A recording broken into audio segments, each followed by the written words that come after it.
तुमचं स्क्रीन बरोबर नाही आलं.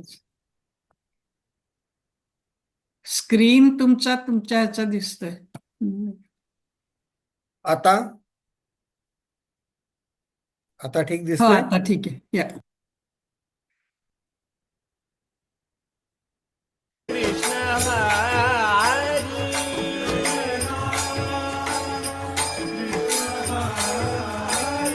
जय जय राम कृष्ण हरी.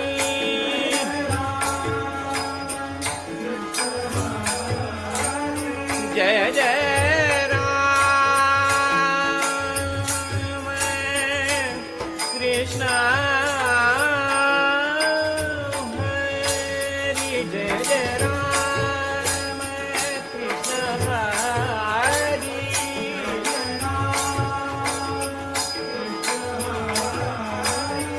जय जय राम. जय जय राम कृष्ण हरी.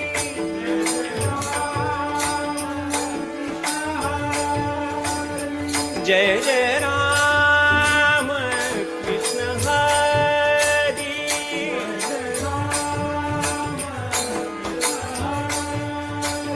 जय जय राम कृष्ण हरी.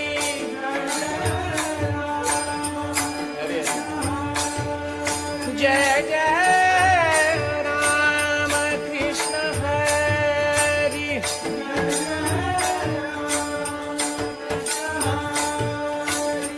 जय जय राम कृष्ण हरी. जय जय राम कृष्ण हरी.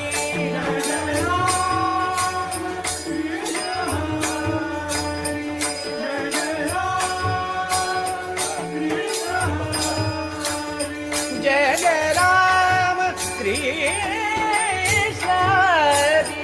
जय जय राम कृष्ण हरी.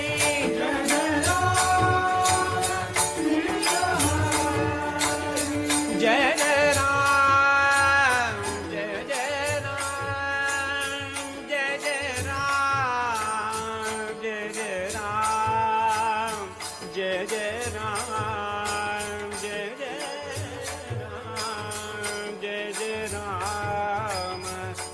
जय राम. जय जय राम. जय जय राम.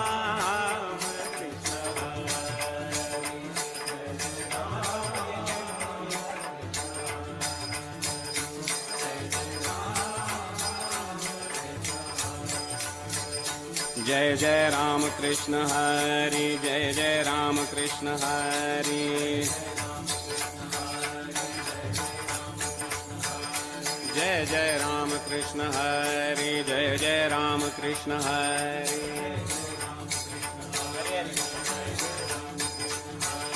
जय जय राम कृष्ण हरि. जय जय राम कृष्ण हरि.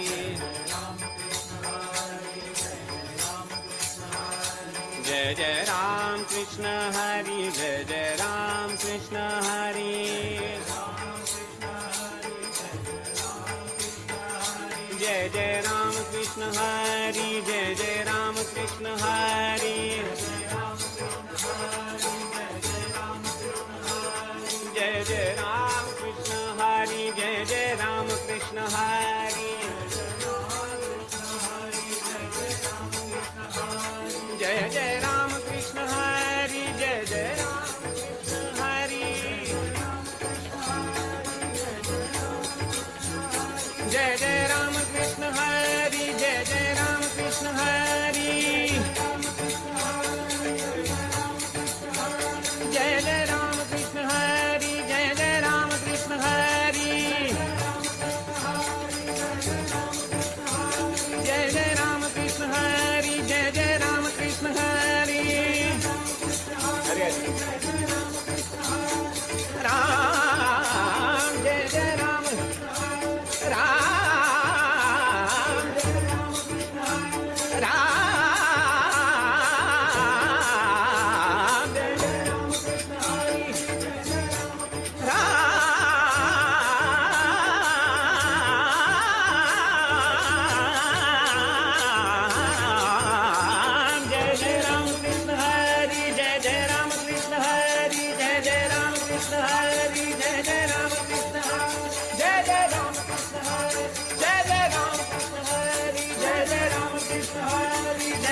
वरदे हरी विठ्ठल श्री ज्ञानदेव तुकाराम पंढरीनाथ महाराज की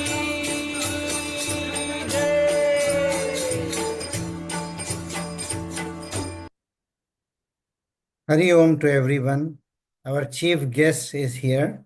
We'll do a quick Mangalacharan Namana and then we'll introduce our chief guest today.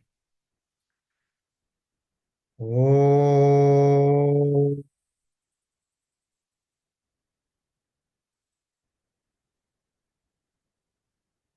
Om.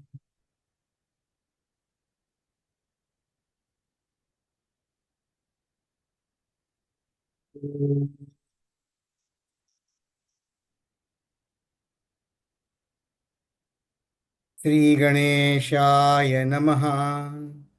Om Shri Saraswatyai Namaha. Om Shri Gurubhyo Namaha.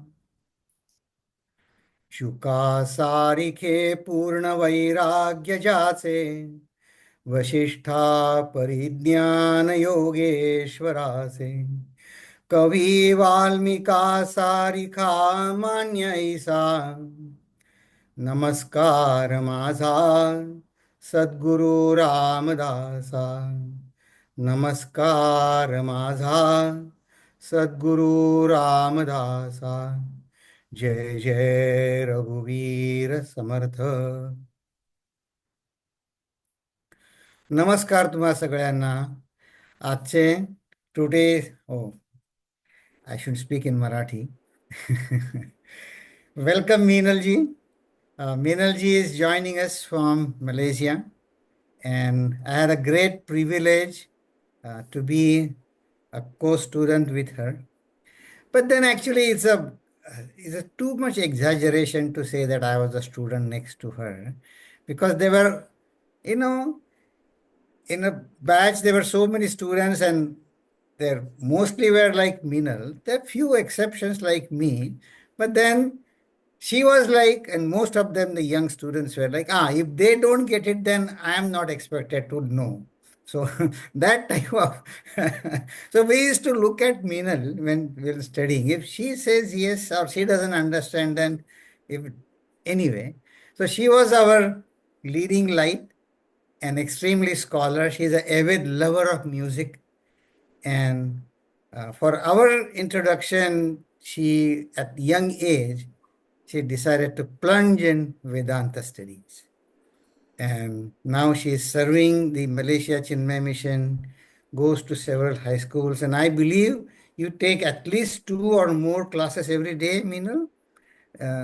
So that much intense and deep studies she is doing. She has revived the Chinmaya mission and Balavihar in last few years. So the topic we were going back and forth and topic we discuss are twofold. And correct me if I'm wrong, Meenal. One is, when we begin, we do with the Saguna Upasana. And then all great gurus, Ramdas Swami is no exception. They expect us to be all compassive, all included, and not become fanatic, but then to see the same my Ishta Devata in all. So our journey is from Saguna Brahma, Saguna Ishvara to Nirguna. Or, in other words, to make it more simple for us, we say, we start with God in my life towards God is my life. And I see Meenal, she is a living example of this happening.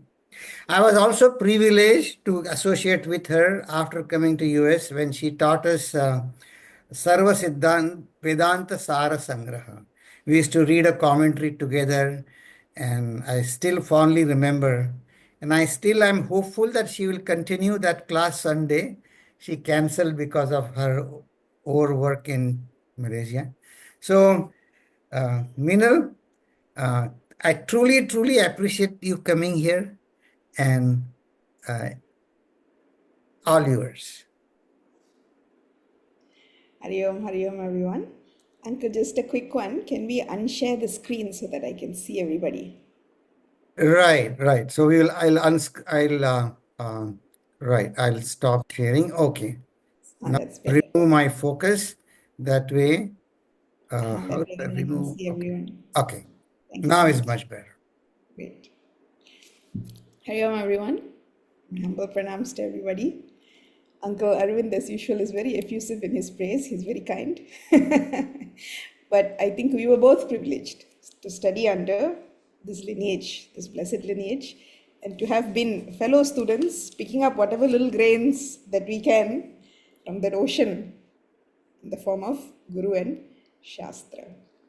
So he's already done the introduction, so I'm not going to go any more into it. But we'll touch on the topic, which is Saguna versus Nirguna Upasana, right? So I can't speak Marathi, so I have not had the blessing of reading Dasbodh.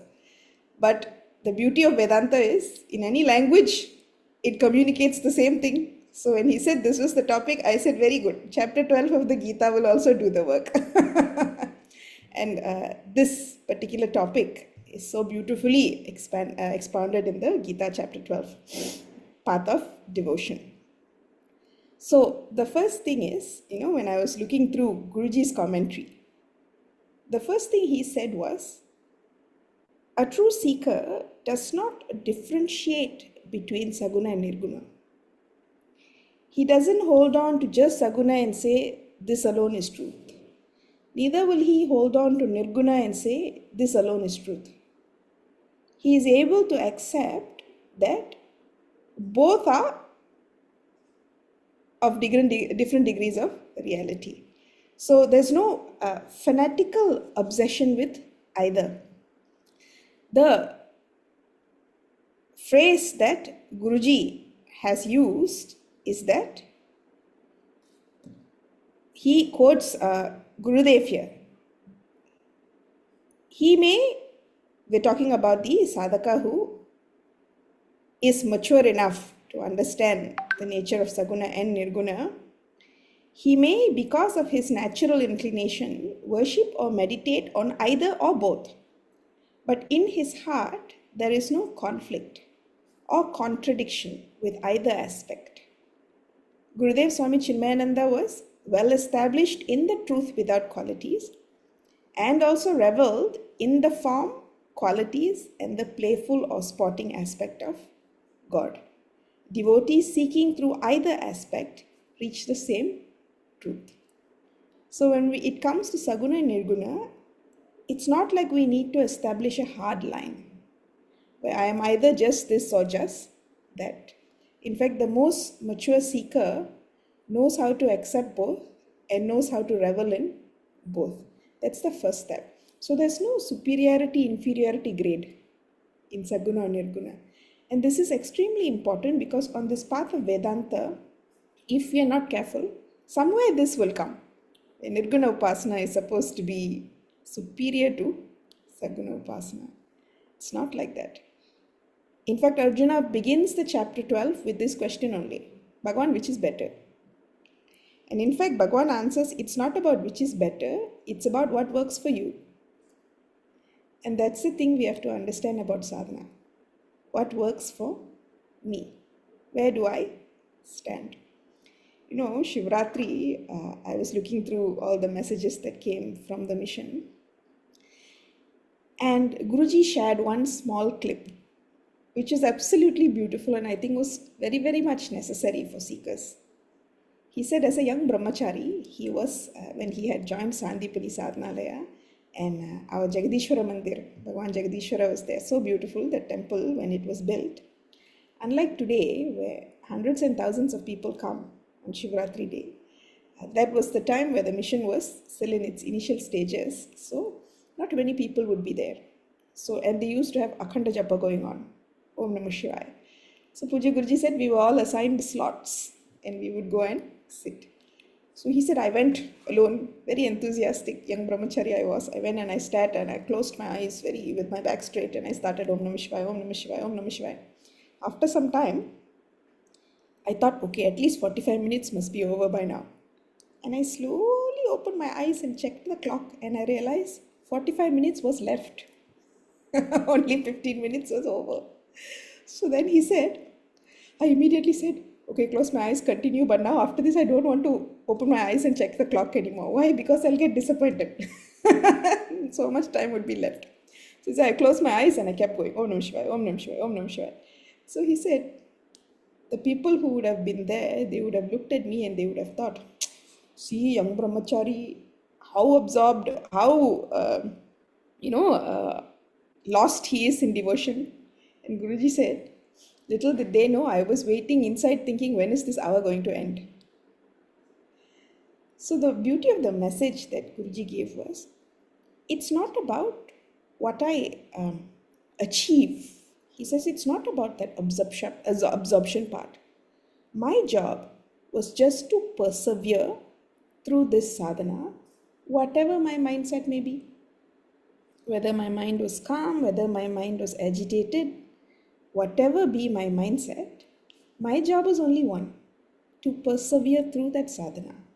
And that perseverance itself is the achievement. And what a way to think, isn't it? Because we are always rushing to achieve an end goal. The human mind is like that. It's very funny. It can defeat itself if we are not careful. But what Guruji said, the message was, the very perseverance through sadhana is an achievement in itself. In fact, for the moment, that is all the achievement that is required. Absorption will happen. Why should I worry about that? My job right here, right now, is to just keep at the sadhana. And he was saying, the human mind is such that it will refuse discipline at any chance it gets. So just to teach the mind to sit is in itself an achievement. Why? Because that's where we stand. The most important thing is to recognize and acknowledge that's where we stand. The beauty of the Gita is that, if you see, at every stage, what Bhagavan prescribes to Arjuna is what is good for you, what is required for you. And in that, you stand firm and you persevere. Don't worry about what is next. That will come in its own time. But where do you stand and what are you fit for? And there is, again, Bhagavan himself emphasizes by saying, Arjuna, there's no superiority or inferiority. In fact, he says in one of those verses, in chapter 12 only, he will go on to finish the verse by saying, Tyagat Shantiranantaram. So he will talk about all the highest peaks of achievement from Shravana, Manana to Nididhyasana. But finally he will say, Arjuna, don't underestimate the value of this Tyaga. That is the first step. In Karma Yoga, the ability to do Karma Phala Tyaga is the first step. Why? He says, even in the highest seat of meditation, this Tyaga only is required. If the individuality is there and stuck on achieving the end result of meditation, meditation also becomes futile. Why? Again, the I is demanding something to be experienced within time and space. Again, the finitude is what is prevailing. So that it's not about, oh, this is kindergarten level and that is university level. Every step is important, and on whichever step I am standing, that much firmly I should have rooted and understood. So that is the beauty of Gita. At each stage it reveals that this is what is required for you, thus stay firm. So the first understanding is that a sincere seeker embraces both, Saguna and Nirguna, doesn't see the difference in one or the other. Whereas, as I progress, it's important to recognize what is needed for me. There's no inferiority or superiority in spiritual progress. Even in Sandipani Sadhanalaya, I remember when we were there, it's very easy to get caught up on where the next person stands and what the next person is doing, or to get confused as to this is what the highest is, so overnight I should be able to hold on to the highest. All these things is what actually creates that sense of I can't do this as a seeker, you know. So to be alert that these are all tricks that the mind plays, and not to get caught up in it is important. That's one. Now when we go to the topic of Sarguna and Nirguna itself, the first question, and I've loved this because I read it many years ago, but I never forget this because it had such a significant impact on how to understand on what I'm fit for, whether it's Saguna or Nirguna. So there's a conversation between Ramana Bhagavan and his devotee. So someone goes up to Ramana Maharishi and says, Bhagavan, which is better, Saguna or Nirguna? And which is truth, Saguna or Nirguna? In fact, the question was phrased this way: which is truth, Saguna or Nirguna? So Bhagavan looked at the seeker and asked, so the person asked, should I worship the formless and the nameless, or should I worship the one with form and with name? So Ramana Bhagavan turned back and asked, do you have a name and form? He asked the seeker who was asking this question, do you have a name and form? Because how you should worship is dependent on how you identify. So he said, if you have name and form, then the Lord has name and form. If you have no name and no form, then the Lord is nameless and formless. This one thing I want everyone to remember, this one story, because that is the basis of this whole thing. If you have name and form, then the Lord has name and form. If you are nameless and formless, then the Lord is nameless and formless. Where do you identify? So again, it makes us go back to square one. Where do I stand? The study of Vedanta is so vast that sometimes it can seem like it's a barrage of information. But the key thing is, where do I stand? What do I identify with? What rang a bell within me? That is my takeaway. There's no inferiority, no superiority. No point reaching 10 rungs above when the smarter thing to do is to put your foot on the next rung. Right? Because Gurudev, in fact, he says, the one who tries to scale too fast and falls, that is a greater tragedy than the one who gradually and firmly puts his foot on the next step and does not skate back. In fact, Gurudev says, I may move slow, but I never move backwards. So even if I put one step forward, I firmly establish myself on that step. Not that I reach for 10 steps and then I skate 20 steps down. Right? So, how am I identifying? That's what I have to recognize. That is my first responsibility. If I feel that I have name and form, there's in fact nothing wrong. In fact, the best thing to do is to approach the Lord with name and form.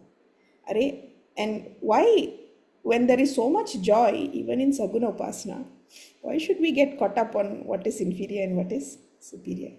So quoting the Gita verse that addresses this, Gita chapter 12, verse 5. So I'll just read the verse out.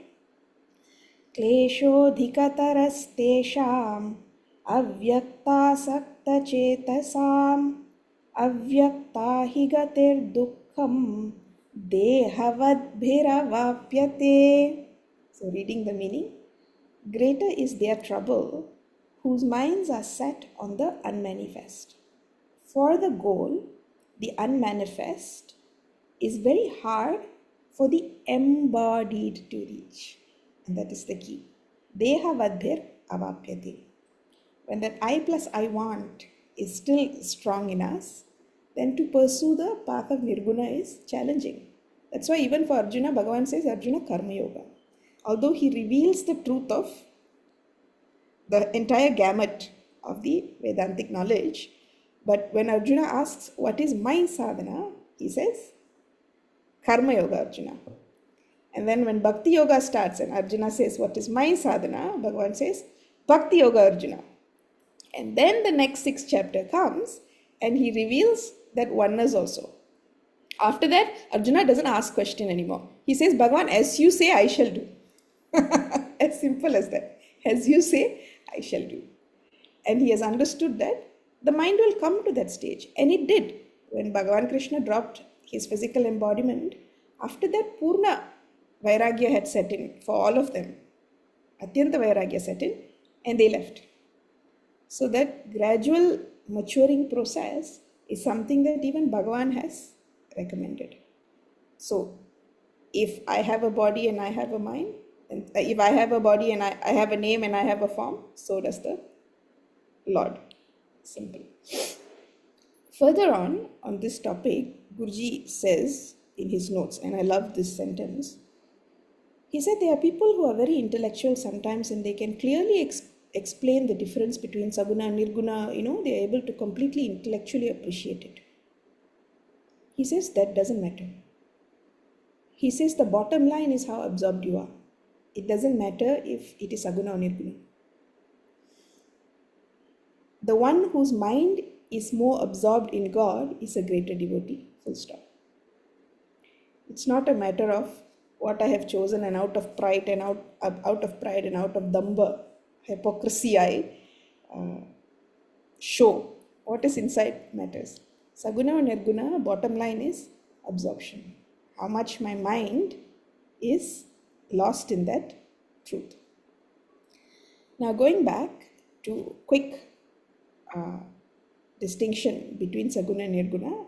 Nirguna is the Lord without a second, nameless, formless, attributeless entity, the substratum and the very illumina of this entire creation. He is of the nature of, we say he, but in this we cannot say he anymore.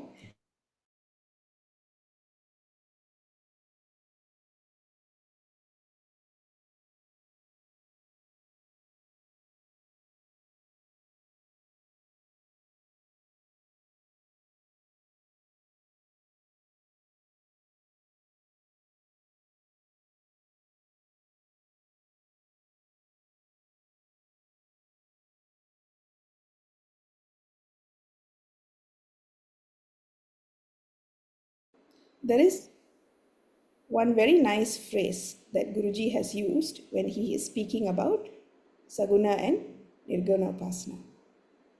He said that for Nirguna Upasana, Viveka and Vairagya must be very strong. Whereas for Saguna Upasana, Shraddha and Bhavana is required.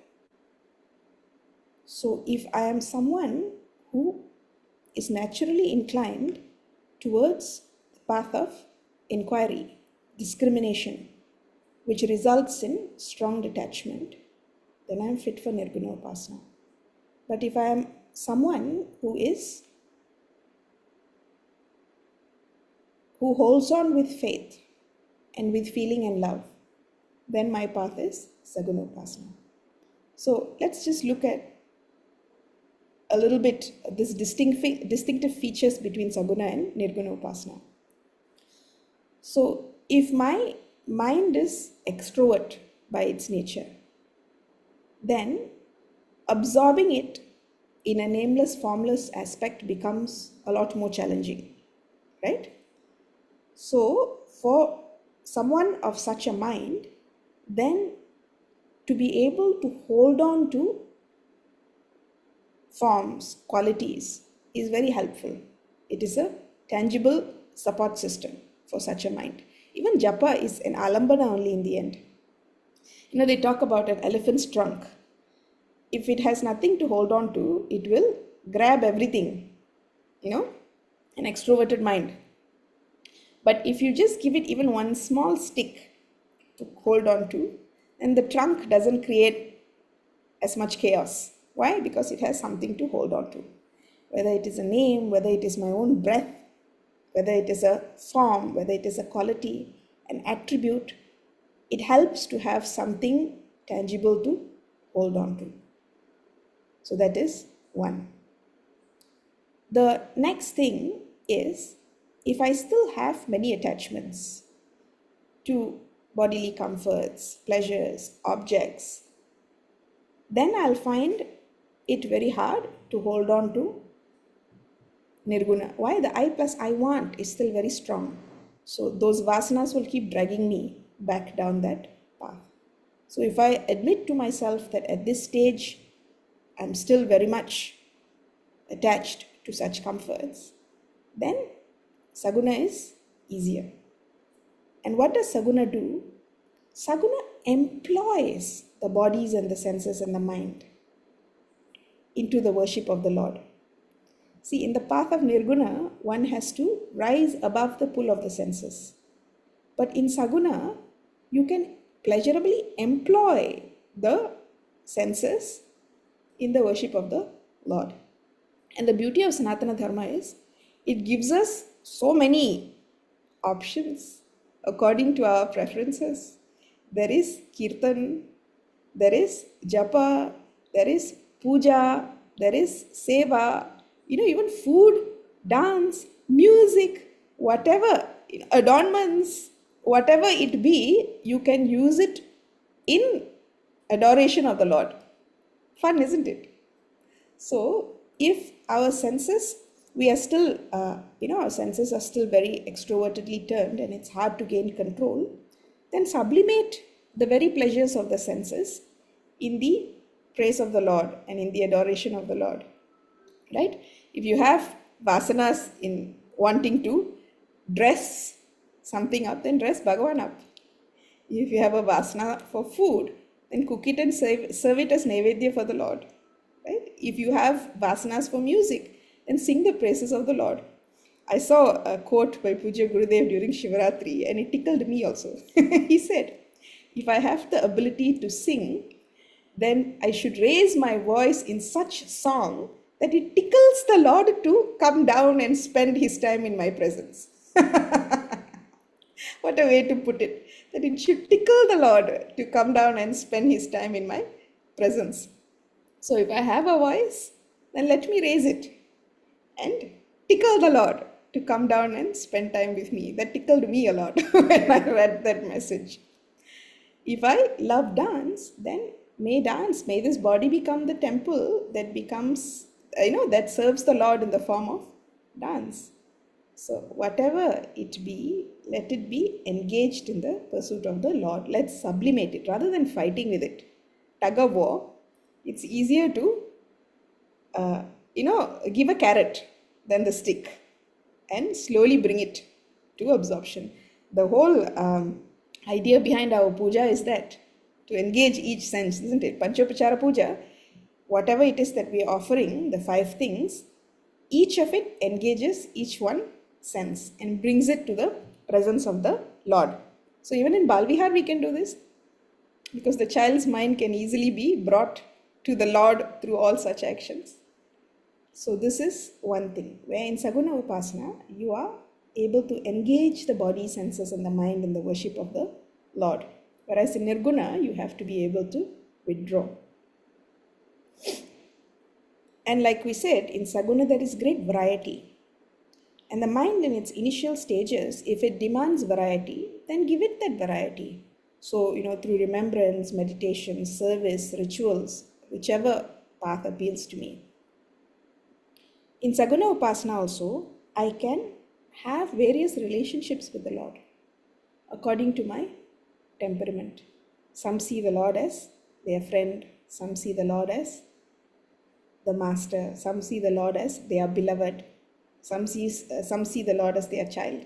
So it is possible to have so many relationships with the Lord. And the human mind, in order to heal itself of all its desires and hankerings and yearnings, if it forms that relationship with the Lord, then the healing happens. Right? So for example, if I am so in need of a friend and I learn to embrace the Lord as my companion, then the mind heals itself, right? Heals itself in the sense it goes past that sense of longing, that sense of incompleteness by embracing the completeness in the form of the Lord. So, this beautiful variety is possible. And like we mentioned previously, for the Saguna Upasaka, there is all that is required is surrender. And the Lord says, I shall lift them from the ocean of change and death. Whereas for the Nirguna Upasaka, Udared Atmanatmanam, lift yourself by yourself. So, what appeals to you? But surrender is also not easy. Don't think that surrender is easy. In surrender's case, I have to be willing to take the instructions of the Lord. In Arjuna's case, that was there. Bhagavan, as you say, I will do. The whole idea behind surrender is I put you in the exalted position and I give you the control. Am I ready to do that? We are Mahans. When it suits us, we'll take the control back as though some control is in our hand. So, depending on my temperament, which is easier? For the Nirguna Upasaka, Uddared Atmanatmanam, Na Atmanam Avasadayet. Lift yourself by yourself and do not let the mind slip.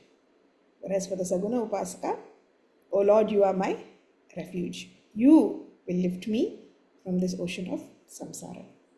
Ask yourself what works with your temperament. And accordingly, stay true to the path.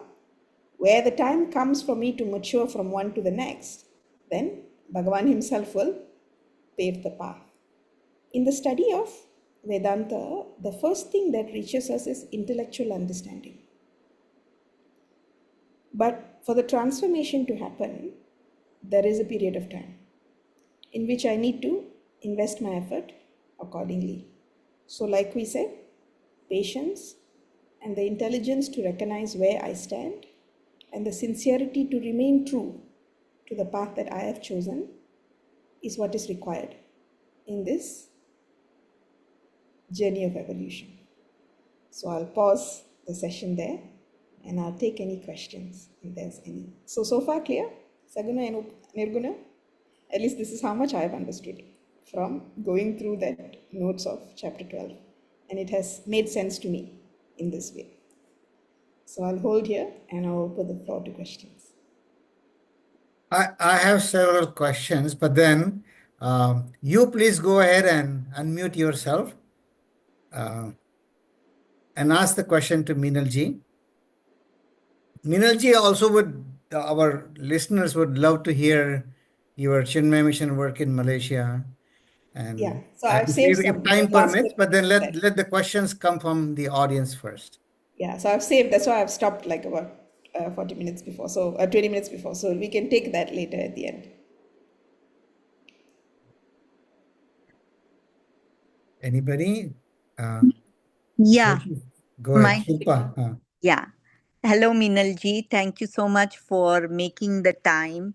We are blessed to have you in this session. And I had a quick question. It made so much sense to me about Saguna and Nirguna.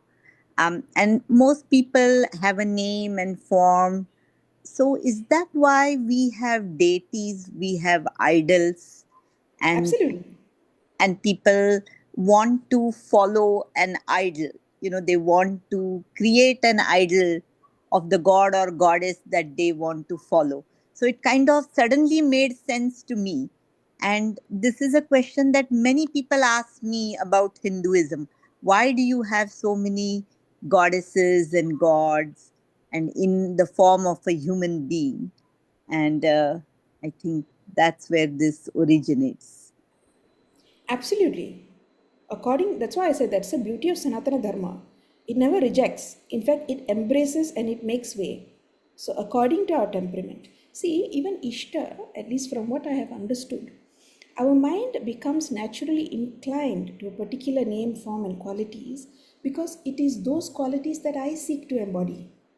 For example, when someone's mind is very absorbed in Lord Shiva, they are seeking that same vairagya, that same nishtha that is seen in Lord Shiva, that same peace that he embodies.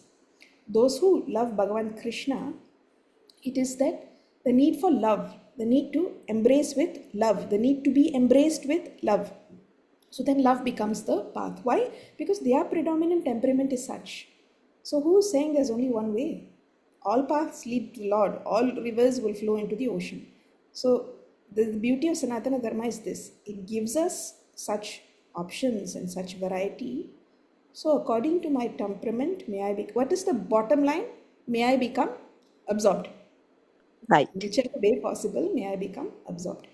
And even to give a physical form to the Lord, because our mind finds it easier to hold on with form. And that's the form I know. So let me look at the Lord in that way. What is wrong in that? Right? Right. True. So what you have said is absolutely that. And the Vedas themselves, and this is not, somebody decided, okay, this name, this form, please take. From the very Vedas themselves, we have received these forms, these names, these attributes, and to each his own, our mind evolves accordingly in that way. I see. Thank you so much. Thanks a lot. Anybody? Jyoti ji, Jyoti, you want to ask?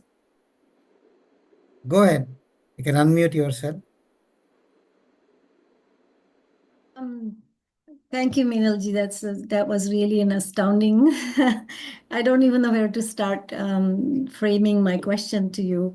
But how would I know where I am in my pursuit of maybe, going from Saguna to Nirguna Upasana? So do you have a body and do you have a name and do you have a form, Mama? Of course I do. Yeah, Then but you beyond that, like spiritually and intellectually, would I know that I am moving toward Nirguna? Or I guess, what you're saying is you really don't need to, and you don't really have to, and there's no really any superiority or inferiority in it. But I'm sure people think about it that way, that one is a higher goal than the other. Yeah. From what, I was reading a quote of Bhagavan Ramana again, and he said, someone asked him, he says, just by taking the name of Rama and Krishna, will I reach the truth? That Bhagavan said, yes. Why do you worry? Because even in this, the thing that made the most sense to me when I read was this portion from Pujya Gurudev's I Love You Letters. I don't know how many people have read that book, but it is a beautiful book. And he says that love actually means identification. When I say I love something, it means that my identity has expanded to embrace that too. When a mother says, I love my child, it means the mother identifies with the child. So the pain of the child becomes her pain, the joys of the child becomes her joy. And the truth of such love and identification is such that until there is full union, it will not stop. And it will culminate only in total union. And Gurudev likes to tease people by saying, he says, have you seen two people in love? How they like to sit so close to each other, even if a mosquito goes in, it will die. Because that's how close you want to be. The nature of love is such that until there is total union and identification, that journey will not complete itself, that journey will not end. So when I say I love the Lord, until I completely identify with the Lord, this journey will not end. So either way, Saguna is only going to finish in Nirguna. So even on the path of love, it is impossible that it will not culminate there. That's why if you see Guruji's Bhakti Sudha, that book, he will say that for the end, in the final stages, Bhakti and Jnana are not different. The Jnani will express with Bhakti towards the devotion. Why? It is me only that is playing out throughout this universe. That recognition is there. And that Bhakta, because of his love, will only end up in total identification, which is Jnana. So he says, one way or the other, they're going to lead to each other. So the only question is that, where do I identify? So if currently I identify with having a name and form, then hold on to the Lord with the name and form. See, even brahmacharis, we are given the full 2 year study, but we are told not to drop our upasana. Why? Because the transition process is very key, and that upasana is very much required for our evolution. So don't worry about it. Stick on to your whatever upasana, saguna upasana that you have, and remain sincere to your study. And whether I am fit to move or not, even if you don't know, don't worry, Guru will help. So this is the beauty of this path, there's always guidance. There's never a point in which I am abandoned. So if I don't know the answer, I worry, Guru and Bhagavan are there. So they'll make sure that that is taken care of. So don't unnecessarily go through this journey on where do I stand and what should I progress and when should I let go of saguna. That need not be our concern at all. That one Guru is there to take care of. You just be sincere in whatever it is that you are doing. And like I said, the growth is gradual and natural. It's organic. It's not a snatched thing. It's not something that, like, they'll say, like that fruit, when it is ripe on the tree, you only have to touch it and it will fall. The fruit that is unripe, force is required. So, no force is required in this path of growth. You just have to remain sincere to whatever you are doing. And the time, should that come for me to move, it will be a natural movement. It will not be a forced movement, where it will be such that other than that I cannot be. Then easy.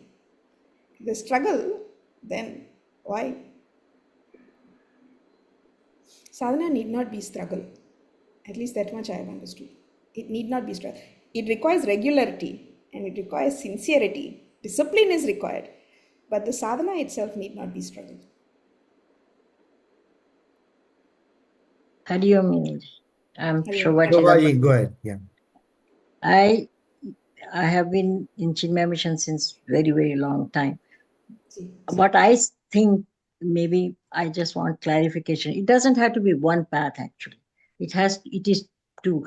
Even Guruji and Gurudev, they will have the murti there and they first do the namaskar and then only they will go to the dais.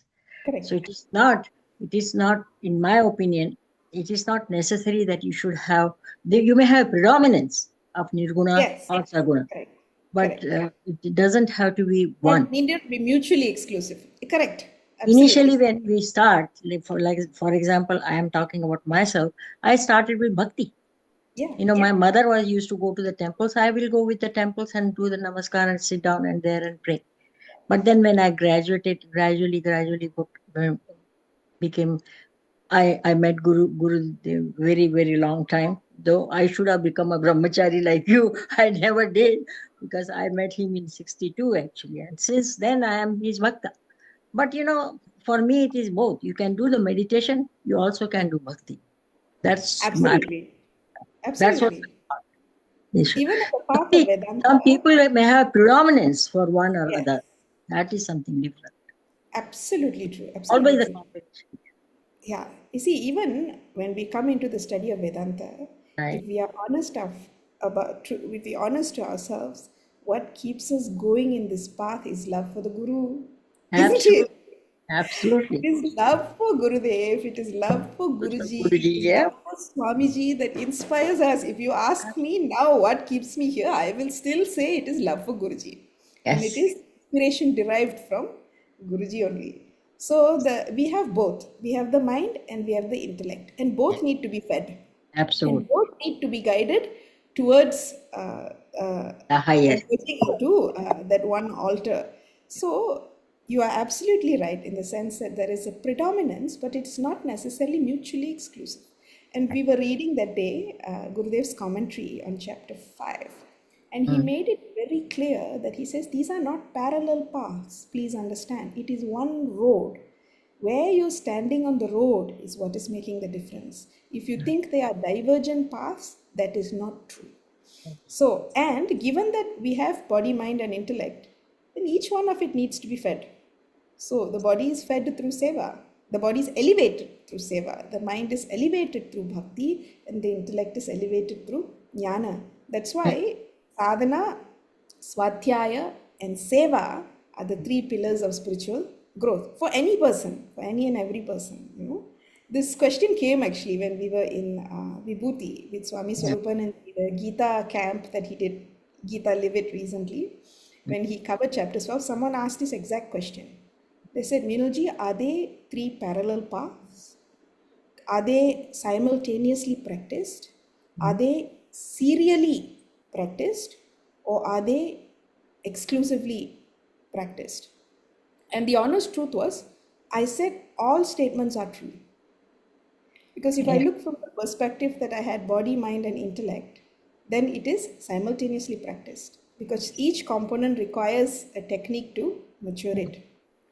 If I am looking as to how the Gita describes it and how the Vedas are arranged, then it is serially practiced. Karma vasanas are transcended through the spirit of Karma Yoga, and then one progresses to Upasana because the mind has quietened and it has now gained the ability to hone its concentration, and then finally Jnana does the job in the form of bringing us to abidance. So you can also think that it is serially applicable, right? And then there is, like you said, the predominance is there according to my temperament. If I'm intellectually inclined, more amount of my time would be spent in study. Or if I've matured to the stage where I have become so inclined towards the pursuit of Nirguna, then this would appeal to me. Like if you asked me before I went to the Vedanta course, how long could I study? Maximum 1 hour, I would have concentration, 2 hours. After that, I'll need to go and do other things. But during the Vedanta course, we developed the appetite and the capacity to sit and study for long hours. And we enjoyed it also. So it's a progressive thing also. So I would say any and all of it is true. Whether the predominance part is also true, all three being simultaneously practiced is also true.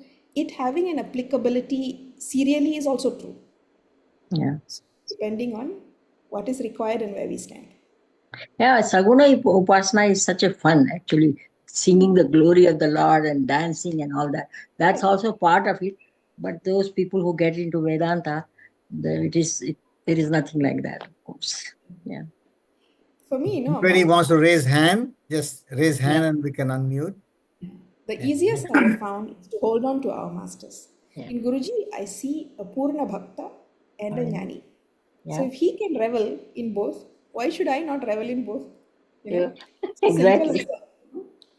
Siddhasya what? Lakshanani sadhakasya sadhanani. That's it. Look at that, what they do. That much I am also most welcome and most encouraged to embrace. Yes, Suvita ji. Okay, Suvita, go ahead. Hari Om.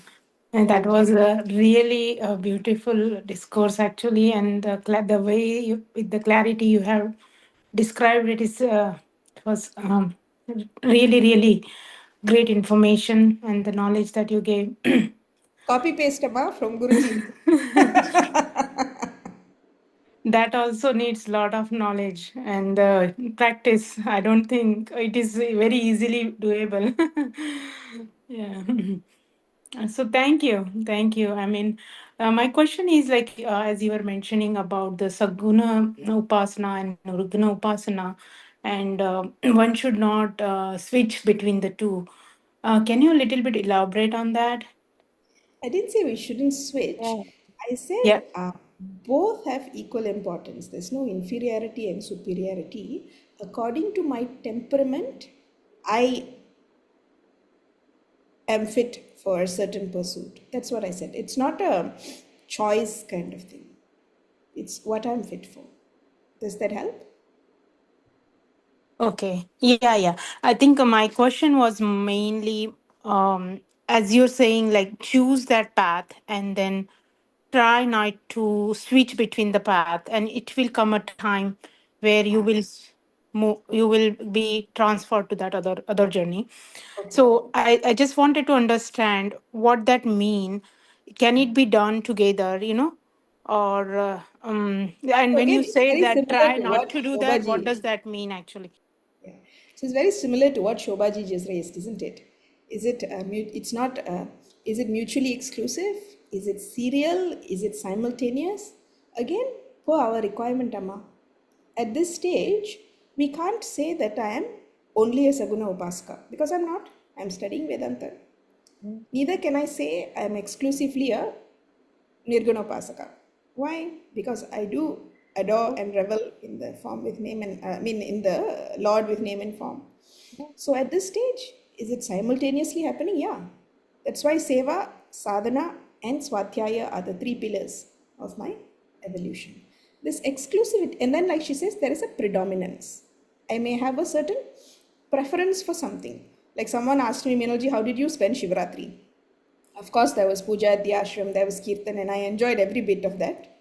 But my day was predominantly spent studying because that is where my, and in contemplation, because that is where my temperament is currently predominantly most inclined. So there is a predominance accordingly, and there will come a time, maybe where there will be exclusive pursuit of the Nirguna form of the Lord, when my mind is so ready for it and there is the desire for it. But at this point in time, I don't think we need to worry about that. Whatever it This is, time, we are doing. we'll take a break from questions and then we'll hear from Meenal's work in Malaysia because she's doing really some great work. She's going to high schools, talking to them, to youth in 20-minute, half an hour lessons. She goes to about how many? 11 high schools? My God. No. High schools, we're still on one high school, uncle, and that itself is a big thing for Malaysia, which is a predominantly Muslim nation. But you also But go to we other have schools. plenty of Balvihars and all Ah. that. That's very active. Okay, go ahead. We'd like to hear about it. So KL is a relatively new center, I would say, unlike some of the centers in the States, which has been there since Puja Gurudev's time. We, our ashram itself was established in 2014. Puja Guruji had come and blessed this ashram for us. Before that, classes were happening in devotees' houses for about 5 years. So now we are about 10 years in, 10 years, going on our 11th year since we got the ashram itself. And I was the first to be posted here. Before that, it was all the Grahastha-ashrama Sevakas who had honestly done such a stand-up job of keeping the mission active. We had already had a very active Devi and a very active Balvihar class. And we also had people who were coming together for video classes. So they would watch the videos of Puja Gurudev and they would have a discussion after. And Swamini Supriyananji and Puja Guruji and Swami Swarupananji, whenever they visited, they would help with clarifying points that needed attention. I was posted here like Uncle Arvind after the Vedanta course was finished. So I came back end of 2019, early 2020, and we went into a lockdown. So about 2 years plus of online classes, we grew slowly and gradually. And then the transition happened to physical classes. So now we have minimal online sessions, more physical sessions at the ashram, also in different devotees' houses. Our Balvihar is also growing. We are targeting area by area, developing more sevaks so that it's not just brahmachari centric, that other people start teaching and other people start taking classes also. So similarly, we're trying to do it for adult classes as well. Those who've been studying sincerely for the last 10, 15 years, we're encouraging them to start taking at least foundation level classes for new people as they come. So we're growing. That's the best thing I can say, that we grow. Other than that, are there any questions or anything specifically anybody wants to know about? I think there are Tamilians, right, in Malaysia, plenty. Malaysia, the 10 to 15% of the population is Tamil. Yeah. Malaysia. But we are Because already third or fourth generation.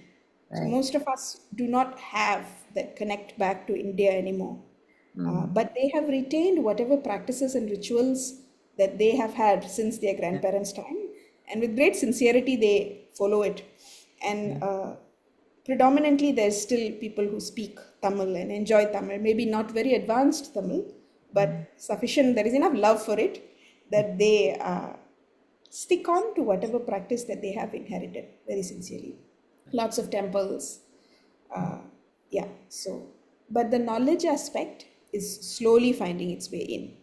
It's predominantly very, people go to the temple, they'll sincerely sit through the pujas, the prayers and everything. But the knowledge aspect is slowly beginning to spread. There are many organizations which are doing the work in Malaysia. So we've got Divine Life, got Parth Sarthi Mission, we've got Swami Bhumananji's organization. So quite a few that is slowly making its presence felt. Good.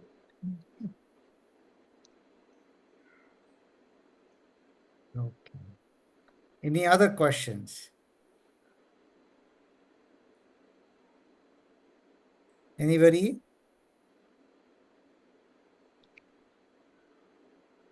Hi, Namaskar, Meenal ji. Okay. I have a Namaskar. question. Bhavanaji, Hi. Bhavanaji. हाँ, Okay. Deepika, go okay, ahead. Yes. Okay. Hari Om.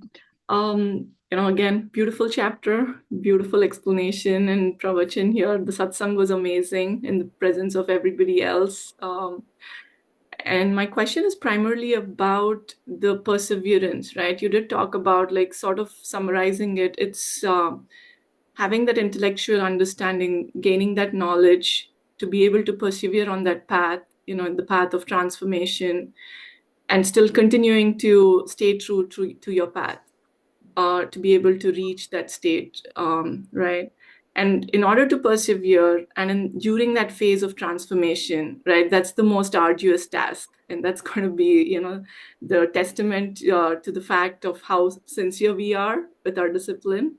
So, do you have any insights on how, as a seeker, we can keep our, calm and not get perturbed, not just by the internal tendencies and the vasanas, but also by the external environment, especially when we know that we are getting like a sort of a transformation. We have to start letting go of our old connections or the old habits. So I wanted to get your thoughts on that in terms of, people, the relations, or it could be even like the values that we once had, but now we are trying to shift our perspective to the Sanatana Dharma. I think the most practical answer to that would be sincerity, regularity. Whatever one you take up, that you find yourself, whatever one practice that you find yourself most inclined to, stick to that. And again, even when you set yourself targets, like when somebody comes and says, Meenalji, I would like to start japa, I don't tell them do one whole mala also. I'll tell them do 11 or 21, provides that you can keep your mind on that 11 and 21. What's the point of doing mala after mala, but your mind was not on that Lord at all and it went everywhere, right? So it's not about the quantity, it's about the quality. What you take should also be pleasurable to you. Like for me, for example, like Uncle mentioned, I like singing. So singing is joy. So then the sadhana doesn't feel like it's effort. That's why I said sadhana, it does not necessarily have to be a struggle. There are very easy ways in which you can engage and yoke the mind, right? So pick one that gives you joy to do. So, and it would change also. Even you see, Guruji himself says he has Upasya Devata Ganeshji, Adarsha Devata Bhagavan Rama. And his sadhana was the study of that Ramayana. It was so pleasurable to him. So accordingly, pick one, be sincere, be realistic in the targets that you set yourself. That's important. Gradually challenge yourself to grow. Be regular. And like what? So, I think the advice that made most sense to me was what Puja Guruji said. We get so lost in the stages that we need to reach. It's not about that.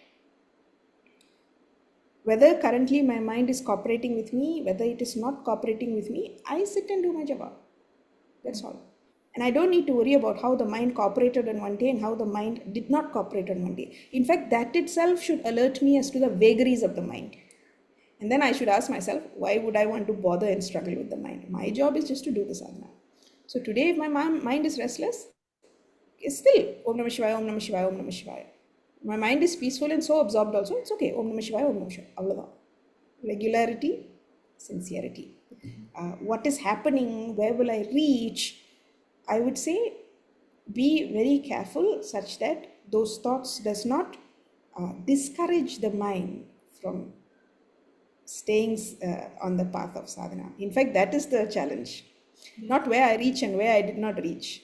what kind of trouble my mind is throwing at me, and how, if I'm not careful, that itself will discourage me. Actually, there's no greater defeatist than our mind if we are not careful. That's why that verse of the Gita says, no, it's your best friend, it's your worst enemy also if you're not careful. So it's the phrase that I love from the Bhagavatam is, through whatever means possible, absorb your mind in the Lord. Through whatever means possible, absorb your mind in the Lord. That's all it is, you know. The thing that we are working towards is absorption. So whichever technique works to bring about the ability for me to stay rooted and in love with the Lord, that's all that is required. Yeah, That thank you. up? Sincerity, thank you. regularity. Bhavana ji. Bhavana, are you still there? Yes, yes. Okay. Namaskar, Hari Om. Yes. I don't have a question, but I feel like, okay. I feel like, Namaste, Meenal ji. We are blessed to have you. It's so pleasantly you are explaining all this journey. And I feel that my journey is with full Shraddha. I don't want to reach at this point or that point, but with the Shraddha, I'm flowing. And yes, I love this. Like, this is so nice to hear you. Very nice. I just want to say Dhanyavad. Thank you, Meenalji. Nice talking to you. And it was really pleasure to have you here. Thank you so much. Shraddha, Bhavana, and Bhavanashil devotion. My name is Bhavana already. How nice. Yes. Yes. So that was very nice. And I'm going through this journey with my fully devotion and Shraddha. I don't have destination to go there and reach there, but just journey is flowing very smoothly with Shraddha. Yes. Thank you. Thank you so much. Nice talking to you. Arvind, she Thank you, can Meenal. sing a bhajan. She sings so well. If there are no questions, right? Ask her. Yes, Please. sure, Meenalji. I think sure, we can So do a nice, small bhajan and Meenalji. then we can wrap for today. Because I will have to leave in about 10 minutes for my Gita class also. Okay. So we'll do one bhajan and then we'll wrap. Is that okay, Uncle? Please.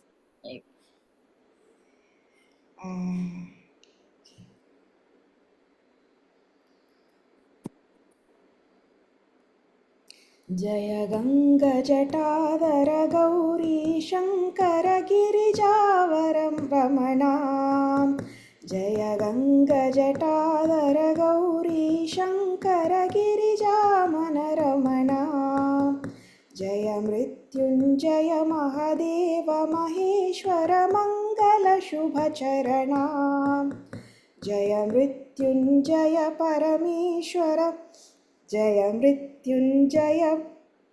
One second. Give me 1 minute. For some reason, my mind is already on my next class. So it is not staying on to the bhajan. Give me 1 minute.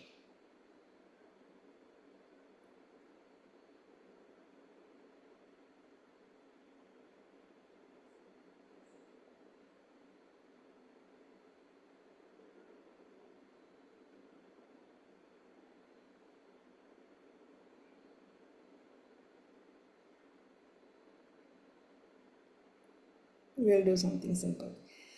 Jaya Guru Omkara, Jaya Jaya Sadguru Omkara, Om Jaya Guru Omkara, Jaya Jaya Sadguru Omkara, Om Brahma Vishnu Sadashiva, Brahma Vishnu Sadashiva, Hara Hara Hara Hara Mahadeva, Hara Hara Hara Hara Mahadeva, Jaya Guru Omkara, Jaya Jaya Sadguru Omkara, Om Jaya Guru Omkara, Jaya Jaya Sadguru Omkara. Vishnu Sadashiva Brahma Vishnu Sadashiva हर हर हर हर महादेवा हर हर हर हर महादेवा जय गुरु ओंकारा जय जय सद्गुरु ओंकारा ओम जय गुरु ओंकारा जय जय सद्गुरु ओंकारा ओम सद्गुरु ओंकारा ओम सद्गुरु ओंकारा ओम श्री सद्गुरुनाथ महाराज की जय. Thank you, Meenal. We truly appreciate. If you would like to lead the ending chant, Om Purnamadav, that's how we end too. Sure. Om Purnamadav Purnamidam Purnat Purnamudachyate Purnasya Purnamadaya Purnamevavashishyate. Om Shanti Shanti Shanti Harihi Om Shri Gurubhyo Namaha Harihi Om Shri Sadgurunath Maharaj Ki Jai.